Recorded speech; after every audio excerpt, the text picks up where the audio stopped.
At this point, we're gonna go over some of the measurement devices that we're gonna be using in the machine shop and how to use them. The first measurement device I'm going to go over in this video will be the Humble scale and or ruler. Okay, so you have a scale and you have a ruler here. This is a scale. Scales have the measurements that go all the way to the edge of the ruler or of the piece.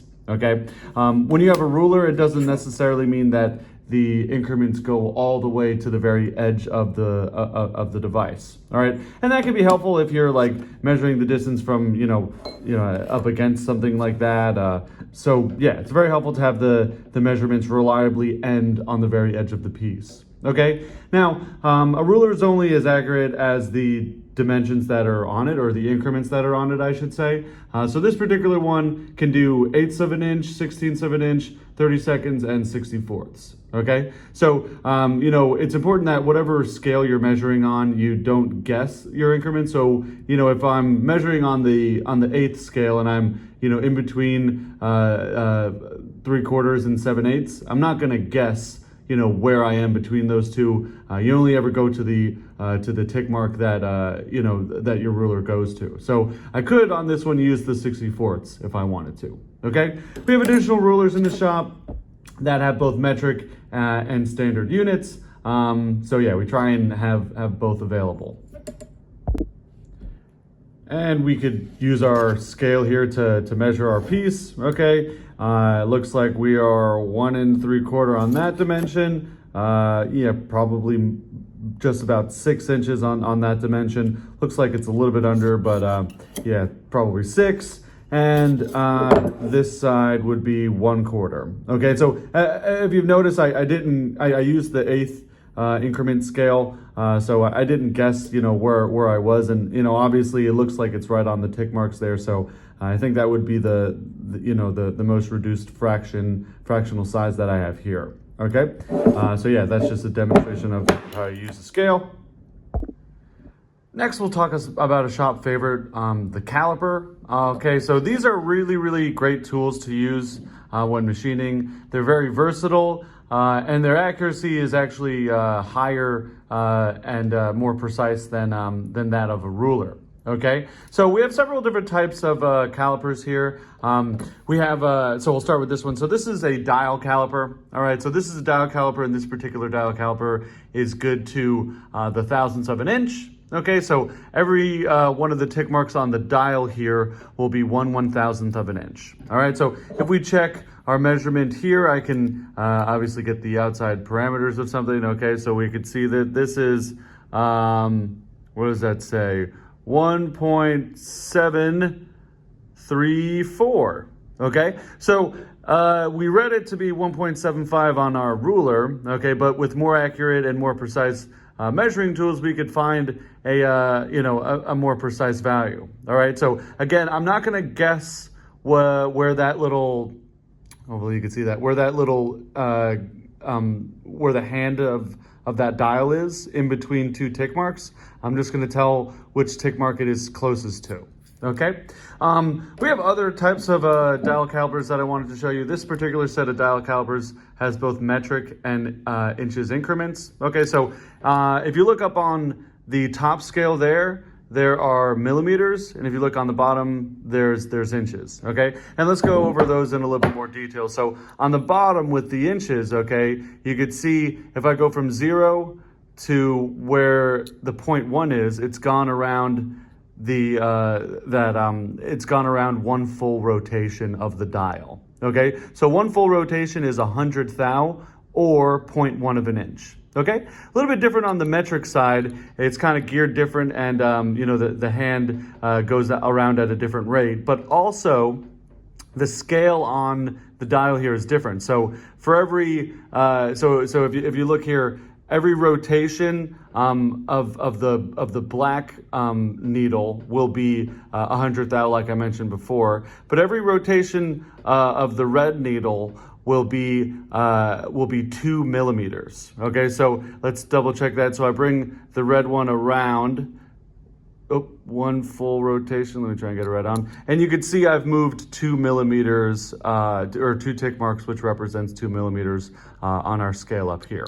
Okay, and you could also see that the millimeter increment is to 0.02 millimeters. Okay, so again, you'll never, have an even number at the second decimal place, or sorry, an odd number at the second decimal place, because I will never want to guess if I'm like, say, let me see if I could line this up. Say if I'm like kind of in between 2 tick marks, I would never like guess the in between point of that. So this increment right now in metric would be 2.18 or 2.2 millimeters, 2.20 millimeters. Probably more like 2.20. Looks like it's closer to the other one. And again, I wouldn't guess, and I wouldn't call that 1.19. Okay, I would call it 1.18 or 1.20. All right, and then on the inch side, it would be 0.0, because I haven't gone quite past that 0.1 mark. It would be 0.086. Yeah. So again, it's maybe a little bit above that tick mark, for 86 thou. But I'm going to just say 86 on that particular one, because it is closest to that increment.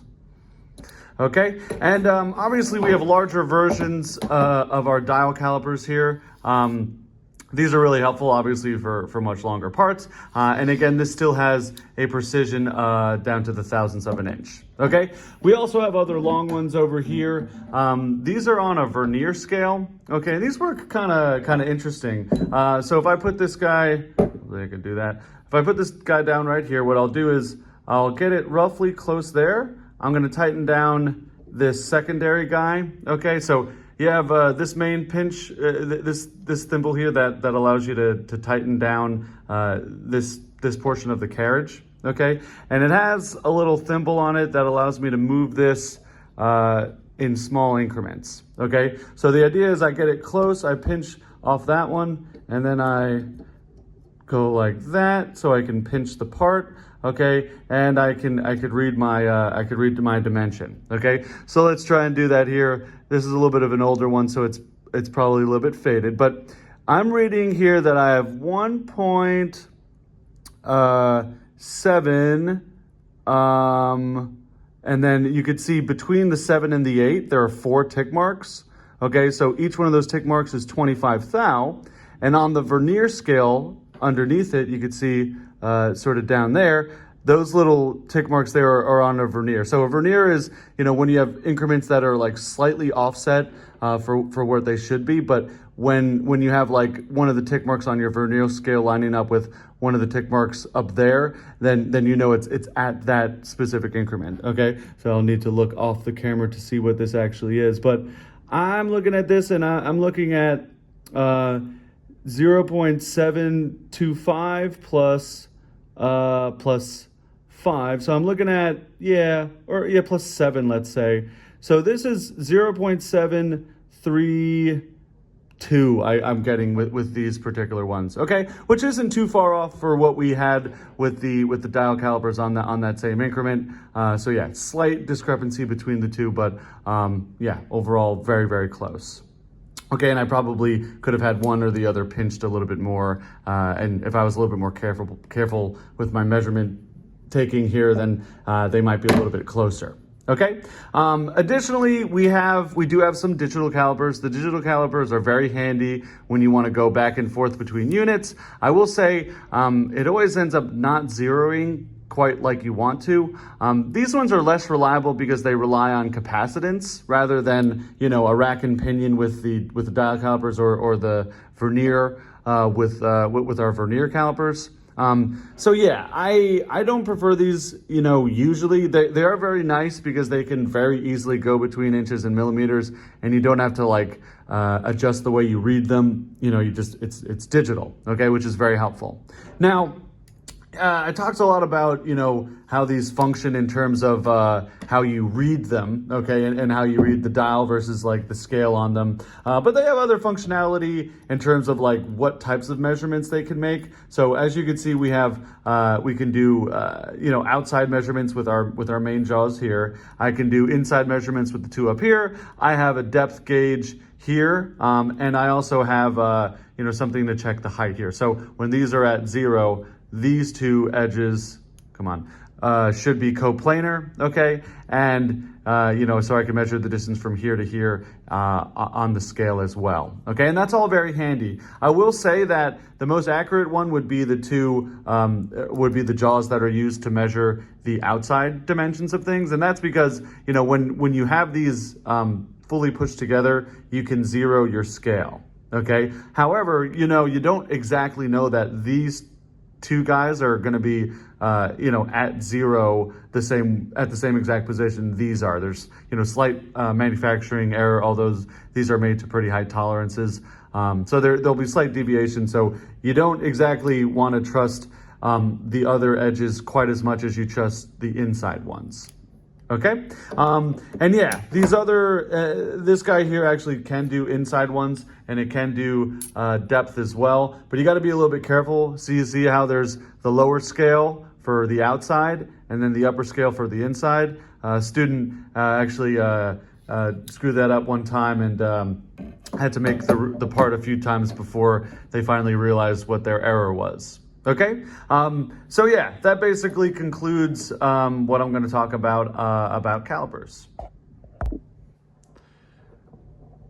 So the next thing I'm going to talk about, the next measurement device, I should say, is going to be the micrometer. Okay, there are more types of micrometers than what I'll show you here today, but I'll go over generally all the ones that we have in the shop. Okay, so the ones I'll start with will be your outside micrometers. Okay, so I've picked up this particular micrometer here. It goes from 0 to 25 millimeters, and it can do 0.001 millimeter increments. Okay, our inch ones that we have, so this one is 0 to 1 inch. It's kind of the equivalent size to the 0 to 25 millimeter, but this one can give us down to the 10,000ths of an inch. Okay, so let's go over how we read these. All right, so let's take a look at the small scale there. Okay, so you can see the 0, you can see the 5, all right? And I can see that there are both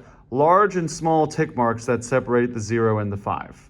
Okay, so there are, between every large tick mark, there's a smaller one. Okay, the larger tick marks represent full millimeters, and the smaller ones represent half millimeters. Okay, but if we take a look, we can dial this all the way in. Hopefully, yep, we're on 0.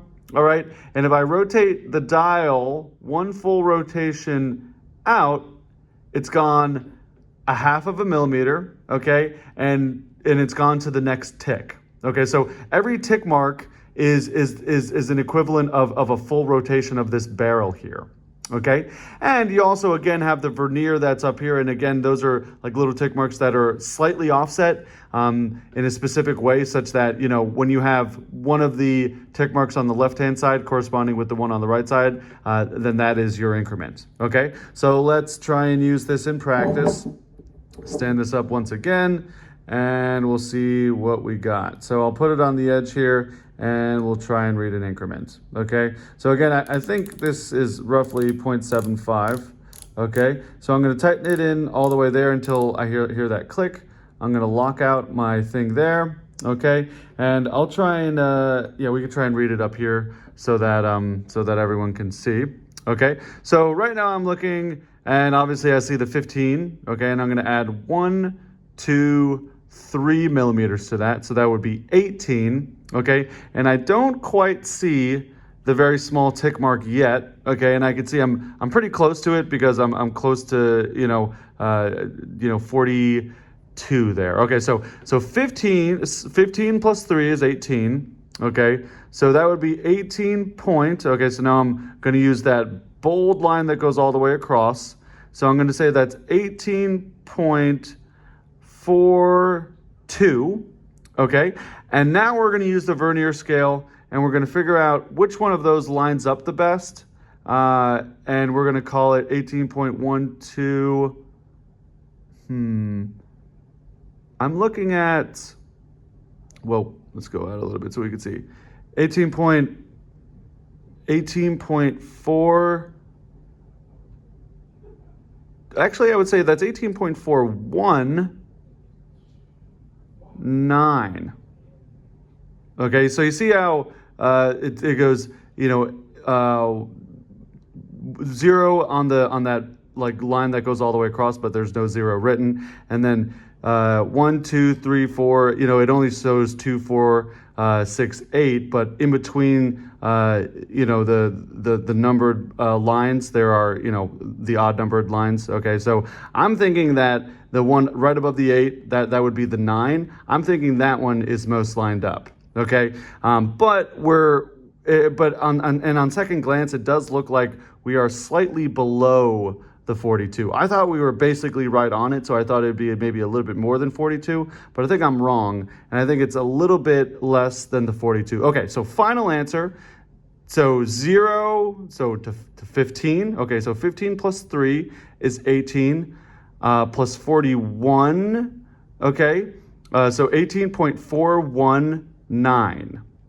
Okay, 18.419 millimeters. All right, so let's try and do that again with the inches. 18.419 millimeters was our other value.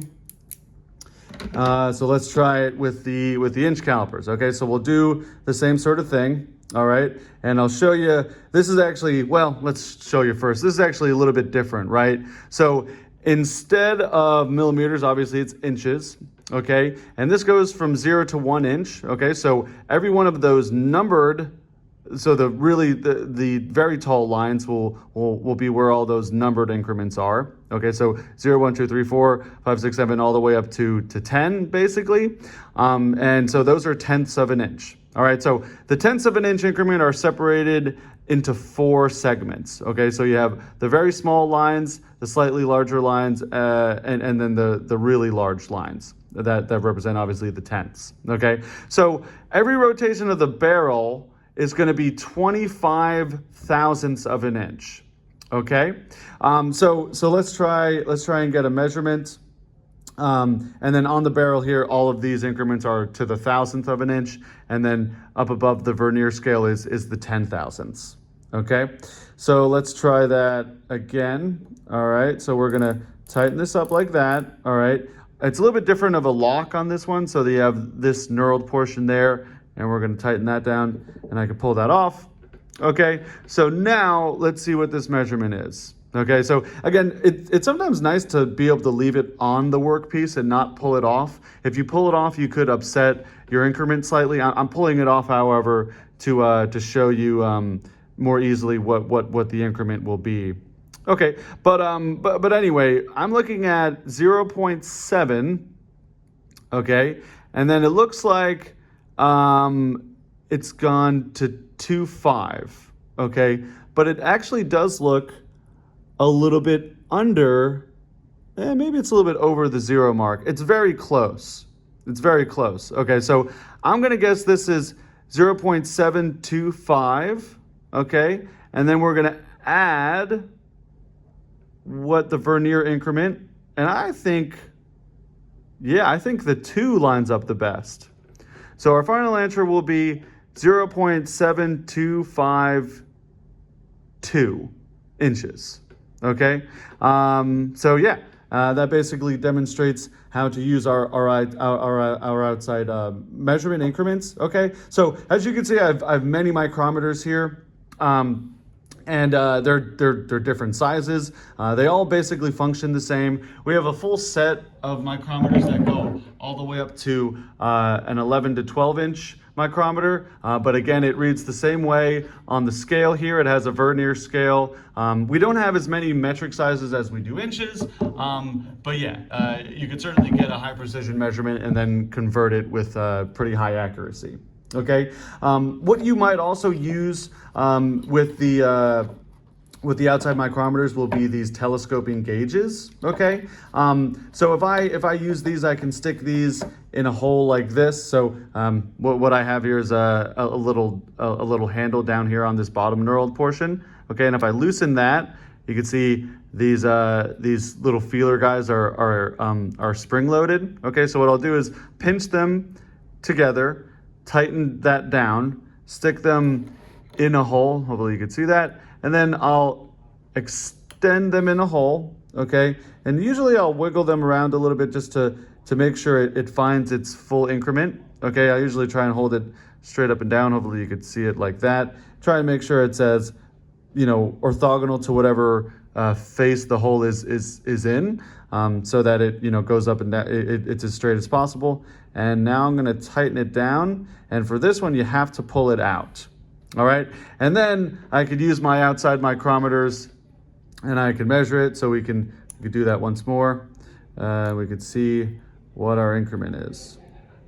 Okay, so let's do that. All right, so again, this is gonna be 0.7, okay, and then I see 3 tick marks. So 0.775 plus 14, so 0.789 plus, I gotta find the tick mark that best lines up. Okay, I believe it to be 7. Okay, so 7 on the 10,000ths. Okay, so let's try that. Let's read it all through again. So 0.7897. So 0.7897 is the dimension of that hole that I get. Okay, so yeah, that more or less concludes how you might use these. But we'll talk in a minute how we can rely on the accuracy and how you can, you know, assure that you're measuring the most accurate way possible. Next, I wanted to go over some more specialized types of micrometers. Okay, so this guy here looks like your outside micrometers like you know and love, but if you notice, one of the sides here has this rounded portion. Okay, so this one is actually specifically made for getting pipe wall thicknesses. Okay, which is kind of interesting. So we'll use that one sometimes. You wouldn't want to use one with a square or a flat face, on both sides if you're measuring the inside of a pipe, because obviously the wall is rounded and it won't be an accurate thickness. Okay. Another one we have depth micrometers. Okay, so instead of using the other end of a caliper, if you need something more accurate in terms of the depth, you could use these. And again, these have the same functionality as your outside micrometers do, and you could lay something in like that, and you can tighten it down onto whatever ledge you want to measure off of, and you could get the measurement much the same way you do again with outside micrometers. Okay, I showed you a demonstration of how you could use telescoping bore gauges. If you don't want to use those, using these inside bore micrometers that are digital can be helpful. I would say these are pretty quick. I don't necessarily trust the accuracy of these because I'll measure these up against the calibration block and then try again like a couple hours later and the increments will have changed. I find usually if you have digital tools, they might keep their dimensional accuracy a little worse than you would with like dial calipers and stuff like that. So yeah, I mean they're very useful. They're easy to read. They're digital. They are expensive, but I sort of trust more so what I read from the telescoping gauges and my vernier and the vernier on my micrometers. Okay, but yeah, those can be helpful. Additionally, we have our height micrometers here. So I have a little wheel on the back here that I could rotate and move it up and down. If you want to use these properly, you should really be using a granite or a surface that has a very high flatness, okay? Because if this surface that let me show you. So if this surface that the device is on is not perfectly flat, then you don't really have an accurate measurement for the height. Okay, and yeah, these are some of the niche ones we have. In the presentation, I talk about some more niche ones that we don't have. But for most measurements, you can really get away with using the micrometers with the telescoping gauges or some pin gauges, which I'll go over in a minute. So the next thing I'm going to talk a little bit about is calibration. All right, so with measurement devices like the 0 to 25 millimeter micrometers and the 0 to 1 inch micrometers, you don't necessarily need other devices to calibrate them. Okay, so because they start at 0, if I pinch my my jaws together and I go to the 0 mark, okay, then that's fine. Then I know I am zeroed. Okay, but with some other sizes, for instance, if I use the 1 to 2 inch, okay, I don't necessarily know how far these two are apart. Okay, so what I can use are gauge blocks. All right, so we have standard gauge blocks and metric gauge blocks. Okay, and a good use of gauge blocks is to calibrate tools like this. All right, so additionally, certain the 25 to 50 millimeter micrometers that I have here came with its own little gauge pin there, or gauge bar, whatever you want to call that, and it it allows. It just makes sure that your measurements are reading accurately. This is like a certified piece that is exactly 25 millimeters. Okay, and so what I can do here is I can gauge it. All right, so it looks like on with this particular measurement device, we are maybe slightly undersized. Okay, I would call that about a half a thou. Well, we could look on the vernier scale. So it looks like about 6/10,000ths off in this particular case. Okay, so if I wanted to, I could use that as an offset, I guess. But the right way to do it is to grab the barrel with a tool like this, okay? And I could actually spin the barrel such that I make it so that when it's on the 1 inch gauge block, that the scale reads exactly 0, and even I can get it so that the vernier scale reads 0. Okay, and literally all I'm doing is using this tool there, putting it in that little pinhole, and sliding the barrel to where until the measurement reads accurately. Okay, and then at that point you're calibrated. All right, so that's very important to do when using all these tools. And if you noticed before, I had taken out the larger calipers, and you might be wondering, well, how do you calibrate those? It looks like the gauge blocks don't really go up to the right size. Okay, and you'd be right, but a neat trick that you can do, so I'm going to actually add a little bit of spindle oil if I can there. A little bit of oil on it, okay? And I'll smear it on the face there, okay? So what I'm going to do now, and again on the corresponding face on the other gauge block, I'm going to ring these two together or connect them in a very specific way that ensures that there's minimal gap between these two pieces. So if I kind of push them together and then turn this piece like that, okay? As if by magic, it stays on there. Now, there's actually some debate as to exactly why that happens. There could be some adhesion from the oil that I put on there, but some people say there's van der Waals forces. I think there's a Veritasium that talks about that. There is very reliably a very negligible gap, or a mostly negligible gap between those two, and I think it's under a micron. Yeah, someone can correct me if I'm wrong, but but there's very negligible gap between these two. And so right now, if I had a 5-inch micrometer, okay, I could calibrate it using these two combined together, okay? And, if I add all those up, I can get to some somewhat long increment. So I could certainly put enough of these gauge blocks together to calibrate my 11 to 12 inch micrometers, okay? And again, we have, inches and metric ones, but they both work the same way. The way these were made is by lapping, so getting like really, really fine, basically, polishing and bringing them down to size so that these have very, very high flatness, precision, and are also these two are very parallel, and the length tolerance is also very, very fine as well. Okay, and interestingly enough, these are all calibrated at a certain temperature. Okay, there are other gauge blocks that are not steel, so these are both steel gauge blocks. There are gauge blocks that are made of like a porcelain, that don't expand and contract as much with temperature and humidity and things like that.